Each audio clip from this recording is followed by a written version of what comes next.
Ibu saya pernah baca buku-buku tanda-tanda kematian. Sekarang dia sakit asam lambung dan seolah-olah dia akan meninggal saat ini dan selalu berpesan kepada anak-anaknya. Bagaimana sikap saya kepada ibu saya agar dia tidak selalu berpikiran merasa ingin meninggal terkait tema hari ini tentang qada dan qadar. Doakan ibu saya Ustaz agar disembuhkan dari penyakit. InsyaAllah semoga Allah angkat penyakitnya dan seluruh muslimin dan muslimat juga diangkat permasalahan dan penyakit-penyakitnya. Kalau masalah mati sudah pernah saya jelaskan. Kalau ada seseorang yang selalu memiliki perasaan mengingat kematian, itu tanda-tanda keimanan teman-teman sekalian. Jangan dibuang itu.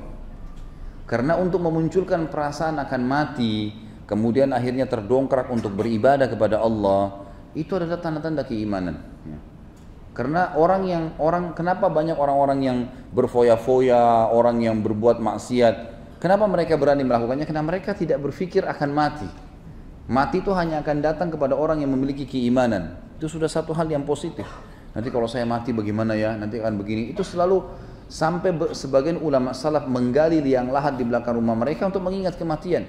Setiap malam masuk, duduk, nanti kemudian dia masuk ke kamarnya tidur sehingga tidak pernah ketinggalan sholat tahajud. Seperti itulah memang. Ya. Jadi ini tanda keimanan. Kalau menurut saya tinggal ditunggangin keadaan ini untuk memotivasi ibu anda ini supaya rajin beribadah. Dukung ibadah-ibadahnya, berikan sejadah yang baru, berikan mukena yang baru, mungkin berikan Quran yang besar, dia mau baca, dukung apa saja, apa yang dia minta kita berikan, kesempatan berbakti. Kalau saya ini malah positif, jangan malah berharap itu dihilangkan, gitu kan? Tidak usah. Itu yang pertama. Yang kedua, masalah mati. Kita bisa ingatkan, ini anda bisa mengingatkan ibu antum, bisa ingatkan ibu antum, atau untuk kita juga semua teman-teman sekalian. Bagi orang beriman mati itu bukan akhir segala-galanya, tapi awal segala-galanya. Bagi orang beriman, karena kita akan menerima hasil. Ini nanti antum dulu di majelis ilmu, sholat berjamaah, apa saja ibadah yang sedang kita kerjakan teman-teman, mati itu akan membuat kita melihat hasilnya. Kegembiraan seseorang bisa mengetahui hasil daripada perbuatannya, gitu kan? Sama kita ujian, kita sudah sekolah bertahun-tahun, 1 tahun misalnya, atau 2 tahun, 5 tahun, atau 7 tahun kita sekolah, kemudian kita di ujian untuk menentukan hasil kita. Setelah kita ujian, datang ujian tersebut, lalu kemudian kita menunggu hasilnya. Seperti itulah, kematian itu seperti ujiannya.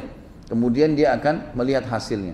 Kalau orang beriman tidak akan pernah khawatir. Makanya pernah saya jelaskan, para sahabat ridwanullahi alaihim, itu kalau ada di antara mereka yang mau meninggal, mereka malah saling datang menyampaikan berita gembira. Berita gembira lah buat kamu ya, kamu akan meninggal. Sebentar lagi kau akan lihat hasil daripada perbuatan baikmu. Kau akan melihat ibadah itu, kau akan masuk surga, kau akan bertemu dengan Nabi SAW. Mereka saling menyampaikan berita gembira. Karena orang beriman, mati itu awal segalanya bagi mereka. Yang perlu khawatir menghadapi kematian memang orang kafir, orang fasik.